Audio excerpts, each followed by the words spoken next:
So there's some women out there that actually agree with guys that like to quote that stuff for a woman not to teach, for them to be quiet. Why is that? Because it's easy, right? It's kind of an easy cop-out. If you believe, according to the patriarchy of religion today, that you don't and you can't teach for the Lord, if you accept that, you're now free from any guilt of not taking the responsibility of going to teach, right? God's never going to call me to teach because everything I've been taught shows me that I'm not capable of it because it's only reserved for a man.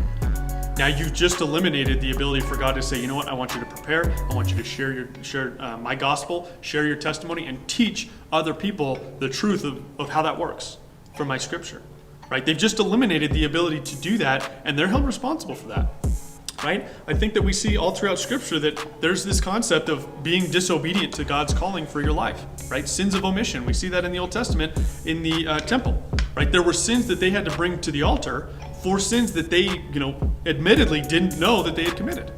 And that's something that we should be aware of, is we can be disobedient to God and be deceived in our thinking that we're justified in our lack of action, so to speak.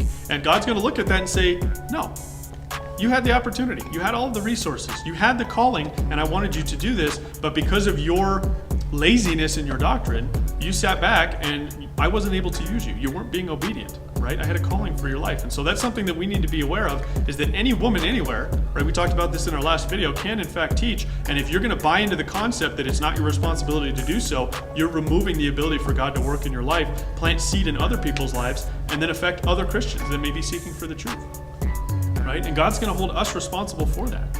So, it's something to take seriously. It was a good follow-up that we needed to do, because I believe that there's a lot of women out there that are completely content in the idea that they'll never have that type of a responsibility, and as a result, they won't have to run the risk of doing it. But, God is not a respecter of persons. God is not a respecter of gender. And He's going to call anybody who's going to be obedient to His service, and everybody has been called to a measure. The question is, are we hungry enough for truth to be able to, one, be obedient to that call, and two, do what it takes to get there to be usable by Him?